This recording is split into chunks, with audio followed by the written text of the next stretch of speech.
Uh, well, firstly, I thought Bangladesh is batted really well.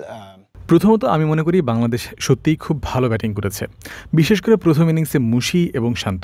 ৩টি wicket দ্রুত হারানোর পরেও তারা যেভাবে ব্যাটিং করেছে তা অসাধারণ ছিল। তারা আমাদের ওপর চাপ সৃষ্টি করেছিল, আর যখন আপনি প্রথম ইনিংসে ৪০০ রান করে ফেলেন তখন ম্যাচ হারাটা খুব কঠিন হয়ে যায়। তাই আমাদেরও প্রথম ইনিংসে খুব ভালো ব্যাটিং করতে হতো। আমি মনে করি আমরা সেটা করতে পারিনি। পাথুম অসাধারণ ব্যাটিং করেছে, ও ক্লাস ক্রিকেট খেলেছে। Batum was just pure class.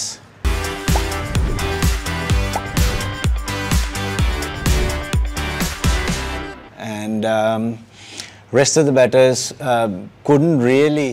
বাকি ব্যাটসম্যানরা পাথুমের মতো ব্যাট করতে না পারলেও আমরা লিড কমানোর জন্যই লড়াই করে গিয়েছি। দ্বিতীয় ইনিংসেও শান্ত দুর্দান্ত ব্যাটিং করেছে। সত্যি বলতে বোলারদের জন্য এই উইকেট খুব কঠিন ছিল। মাঝে মাঝে বল একটু ঘুরেছে, কিন্তু বোলারদের জন্য তেমন কিছুই ছিল না। আমাদের ফাস্ট বোলাররা প্রথম ইনিংসে দারুণ ছিল। পুরো ম্যাচ জুড়েই বোলাররা প্রচণ্ড পরিশ্রম করেছে, কারণ এটা সহজ ছিল না। আমরা যদি আগের দিন কয়েকটি উইকেট দ্রুত নিতে পারতাম তাহলে হয়তো জয়ের জন্য যেতে পারতাম, কিন্তু দুর্ভাগ্যবশত আমরা পারিনি এবং শান্ত দারুণ ব্যাটিং করেছে। Fortunately, we couldn't, but Shanto batted brilliantly. I'm overwhelmed. Ever since I announced my retirement. আমি অভিভূত। আমি টেস্ট থেকে অবসরের ঘোষণা দেওয়ার পর থেকে যে ভালোবাসা পেয়েছি তা আমি কল্পনাও করতে পারিনি। এটা খুবই বিশেষ এবং হৃদয়স্পর্শী। একজন খেলোয়াড় হিসেবে যখন আপনি দেশের জন্য ১১০% দেন তখন এমন প্রশংসা পাওয়াটা অবিশ্বাস্য।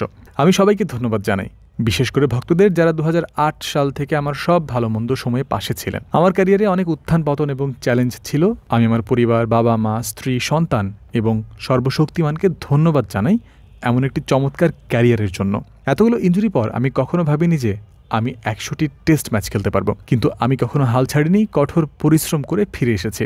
আমার এখনও প্রায় ৬ মাস বাকি আছে। আমি টি-20 বিশ্বকাপের জন্য আমার সেরাটা দেব। একটি বিশ্বকাপ জয় দিয়ে শেষ করতে চাই, তবে এটা আমার শরীরের ওপর এবং নির্বাচকরা আমাকে চান কিনা তার উপর নির্ভর করবে। Pushing and then, try my very best to do something for the country. So, he kept chirping. He wanted me to go for big shots. And I said, no, Mushi, I've played with you, since under 19s, and I know you very well. And this is not the time for me to go for big shots.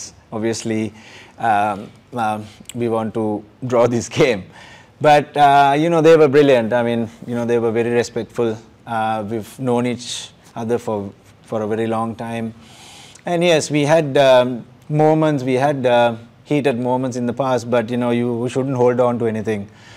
We should move on and then play the game respectfully.